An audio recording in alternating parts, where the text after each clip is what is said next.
আল্লাহ তাবারক ওয়া তাআলা ইরশাদ করেন, ইয়া রাসূলুল্লাহ কুল, আপনি বলে দেন।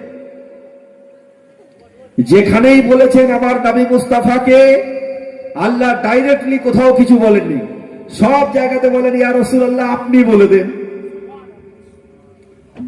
নামাজ বলে আপনি আপনার উম্মতিকে বলুন নামাজ পড়তে হবে। বলে রোজা, ইয়া রাসূলুল্লাহ এটাও আপনি বলে দেন। বলে হজ, বলে এটাও আপনি বলে দেন। যাকাত দিতে হবে, বলে ইয়া রাসূলুল্লাহ এটাও আপনি দেন। বলে আর কি আযান, বলে ইয়া রাসূলুল্লাহ এটাও আপনি শিখিয়ে দেন। বলে নামাজ পড়ার পদ্ধতি, বলে ইয়া রাসূলুল্লাহ আপনি দেন। রোজা হজ যাকাতের পদ্ধতি, বলে আপনি দেন, কারণ আপনার সদকাতে আমি পুরো কায়নাতকে সৃষ্টি করেছি। আর শুধু তাই নয়, বলে আয় রব্বুল আলামিন আপনি এক অদ্বিতীয়, কমসে কম এটা তো আপনি বলুন দুনিয়ার মানুষকে।